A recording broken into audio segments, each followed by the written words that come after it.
Je viens travailler, j'arrive le matin à 7 h à l'heure actuelle. Avant, j'ouvrais à 4 h du matin avec l'abattoir, la poste et les routiers. La route était à moitié, donc les routiers s'arrêtaient. Et le matin, il y avait les camions avec la farine. Voilà, le quartier était beaucoup plus de commerçants. Il y avait 1, 2, 3, à peu près 5 ou 6 marchands de viande, c'est-à-dire Manot, Maïs, Clicheroux, Ariago, qui était rue du Commerce. Il y avait ici, dans le quai de Paludat, la rue de Commerce, et dans cette petite rue, la rue Terre de Borde, il y avait à peu près 25 petits commerces comme le mien, bar casse-croûte. Les gens faisaient cuire la viande et c'était une façon de travailler. Les gens travaillaient surtout la nuit, c'est-à-dire vers 4 h du matin, minuit, ils embauchaient l'abattoir. Casse-croûte le matin. Voilà, le casse-croûte le matin, ils portaient la viande, on faisait cuire le légume. Et voilà, c'était comme ça.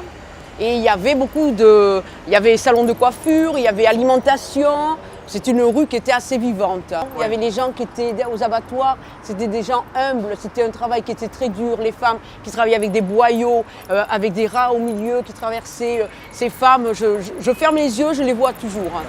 C'était des gens très très bien, très Courageux. courageux. Ah oui, beaucoup de courage. Ouais. Après est arrivé les boîtes de nuit, voilà, et ça a changé le monde de la nuit. Il y en avait beaucoup, boîte de nuit? Boîtes de nuit, je crois qu'il y en avait à peu près. Je ne sais plus, attendez, plus de 20, 26 je crois, 26 boîtes de nuit. À l'heure actuelle, il en reste une, la plage, chez Charlie à Pachanga. Il y a aussi le portugais, je ne sais pas comment il s'appelle, Eric je crois. Et après il y a à côté là, le light, voilà. Et c'est tout, il n'y en a plus.